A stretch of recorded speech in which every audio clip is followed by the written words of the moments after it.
A paso de cangrejo, capítulo 1. ¿Por qué no hasta ahora?, dijo alguien que no soy yo. Porque madre me dijo una y otra vez que...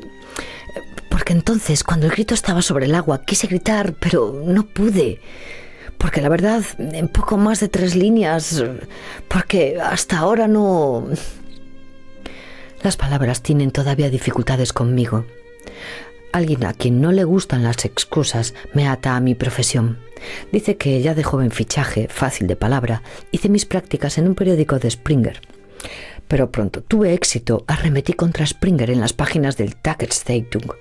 Trabajé luego brevemente como mercenario para agencias de noticias y durante mucho tiempo resumí en artículos todo lo recién cortado. Diariamente la actualidad del día. Tal vez tenga usted razón, dije, pero no nos enseñaron otra cosa. Si ahora tengo que empezar a reconvertirme, todo lo que me ha salido mal se atribuirá al hundimiento de un barco, porque madre estaba en avanzado estado de gestación, porque solo vivo de casualidad. Y una vez más estoy al servicio de alguien, pero de momento puedo prescindir de mi insignificante persona, porque esa historia comenzó mucho tiempo antes que yo, hace más de 100 años, y concretamente en la mecklemburguesa ciudad residencial de Schwerin, que se extiende entre 7 lagos, se identifican las postales con su Schleifstadt y con un castillo de muchas torres y que durante toda la guerra permaneció exteriormente intacta. Al principio no creí que un poblacho de provincias hace tiempo olvidado por la historia pudiera atraer a nadie salvo turistas, pero de pronto el punto de partida de mi relato se puso de moda en Internet. Alguien me dio anónimamente información sobre fechas, nombres de calles y calificaciones escolares porque se empeñó en descubrir un filón al coleccionista de cosas pasadas que soy. En cuanto salieron esos trastos al mercado me compré un Mac con módem. Mi profesión exigía recuperar las informaciones que vagabundean por el mundo y aprendí a arreglármelas pasablemente con el ordenador. Pronto, palabras como browser o hiperlink no me parecieron ya chino. Con un clic de ratón obtenía informaciones de usar o tirar y, por capricho o aburrimiento, comencé a chatear de una tertulia a otra y a contestar hasta el junk mail más idiota. Recalé brevemente en 2 o 3 sitios porno y, después de navegar sin rumbo, tropecé finalmente con páginas en las que los llamados inmovilistas, pero también neonazis de la última hornada, daban suelta a su estupidez en páginas cargadas de odio. Y de pronto, buscando un nombre de barco, encontré la dirección exacta: www.flugzeug.de. En letras góticas, unos camaradas de Schwerin machacaban vigorosas consignas, siempre a posteriori, más divertido que vomitivo. Desde entonces me resulta claro cuál es el testimonio que debo dar. Pero todavía no sé si, como he aprendido, debo desbobinar primero una cosa, luego la otra, y después esta vida o aquella, o recorrer el tiempo oblicuamente, un poco al estilo de los cangrejos, cuyo retroceso lateral engaña porque avanzan con bastante rapidez. Solo una cosa va a misa. La naturaleza, o mejor dicho, el mar Báltico, ha dado hace más de medio siglo su luz verde a todo lo que aquí se va a contar. Primero le toca a alguien cuya tumba fue destrozada. Después de terminar la enseñanza secundaria, bachiller elemental, inició su aprendizaje en un banco, aprendizaje que acabó sin pena ni gloria. Nada de eso aparecía en Internet.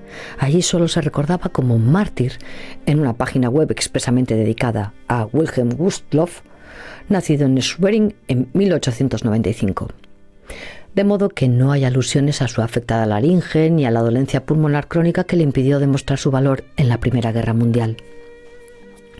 Mientras que Hans Karstorp, joven de familia hanseática, tuvo que dejar por orden de su creador la montaña mágica para, en la página 994 de la novela del mismo nombre, caer en Flandes como voluntario o perderse en la incertidumbre literaria, en 1917 el Banco de Seguros de Vida de Schwerin envió solícito a su eficiente empleado a Suiza para que, en Davos, curase de su dolencia, con lo que se puso tan sano en aquel aire especial que solo se le pudo liquidar con otra clase de muerte. A Schwerin, al clima de la Baja Alemania, no quiso volver de momento. Wilhelm Gustloff encontró trabajo como ayudante en un observatorio.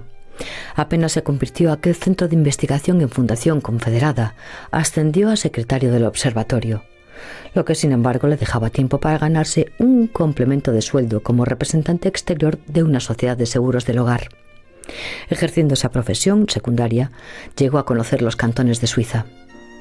Al mismo tiempo, su mujer, Hedwig, trabajaba diligentemente como secretaria y sin tener que abandonar sus convicciones nacionalistas, con un abogado llamado Moses Silberroth. Hasta aquí los hechos arrojan la imagen de un matrimonio burguesmente consolidado, que, sin embargo, como se verá, solo fingía un estilo de vida adaptado al sentido comercial suizo. Porque al principio subliminalmente y luego de forma abierta, y largo tiempo tolerada por su patrono, el secretario del observatorio utilizó con éxito su innato talento organizador. Entró en el partido y para principios del 36 había reclutado entre los alemanes del Reich y los austríacos que vivían en Suiza a unos 5.000 miembros. Los había reunido en agrupaciones locales repartidas por todo el país y les había hecho jurar fidelidad a alguien a quien la providencia había imaginado como Führer. Fue, sin embargo, él, el nombrado jefe de agrupaciones regionales en el extranjero por Gregor Strasser, del que dependía la organización del partido. Strasser, que pertenecía al ala izquierda después de haber renunciado a todos sus cargos en el 32 como protesta por el acercamiento de su Führer a la gran industria, fue considerado 2 años más tarde participante en el golpe de estado de Rom y liquidado por su propia gente. Su hermano Otto escapó al extranjero. Por consiguiente, Gustloff tuvo que buscarse un nuevo modelo. Cuando, con motivo de una interpelación en el pequeño consejo del cantón de Graubünden, un funcionario de la policía de extranjeros quiso saber cómo entendía él, en plena confederación helvética, su puesto de jefe de agrupaciones regionales del NSDAP, Partido Nacionalista Alemán de Trabajo en el extranjero, respondió al parecer: las personas que más quiero en el mundo son mi mujer y mi madre. Si mi Führer me ordenara matarlas, lo obedecería. En Internet se discutía la veracidad de esa cita. En la tertulia ofrecida por los camaradas de Schwerin se decía que esa y otras mentiras se las inventó el judío Emil Ludwig en la basura que escribió. Era más bien la influencia de Gregor Strasser la que perduraba en el mártir. Gustloff había subrayado siempre, más que lo nacionalista, lo socialista de su visión del mundo. Pronto arreciaron las luchas partidistas entre los chateadores. Una noche virtual de los cuchillos largos reclamaba a sus víctimas. Entonces, sin embargo, se recordó a todos los usuarios interesados una fecha que debía servir para acreditar a la providencia. Lo que yo había intentado explicarme como simple casualidad elevó al funcionario Gustloff a contextos sobrenaturales. El 30 de enero de 1945, exactamente 50 años después de nacer el mártir, comenzó a hundirse el barco bautizado con su nombre, para dar así, 12 años después de la toma del poder, ocurrida también exactamente ese día, un signo del hundimiento general. Ahí está, tallada como en granito en escritura cuneiforme, la fecha maldita con que empezó todo. Escaló sanguinariamente, llegó a su apogeo y terminó. También yo, gracias a madre, estoy fechado el día de la catástrofe subsiguiente. En cambio ella vive según otro calendario y no admite la casualidad ni otras explicaciones semejantes para todo. ¡Claro que no!, grita ella, a la que nunca llamo posesivamente mí, sino únicamente madre. Podían haber bautizado al barco con otro nombre y se hubiera ahogado igual. Solo me gustaría saber qué pensaba aquel Ruski cuando dio la orden de disparar aquellos 3 chismes contra nosotros. Así sigue refunfuñando, como si desde entonces no hubiera corrido río abajo un montón de tiempo, aplastando las palabras, planchando las frases con calandria. Llava burbos a las patatas, cuajá al requesón y abadejo al bacalao que hierve en salsa de mostaza.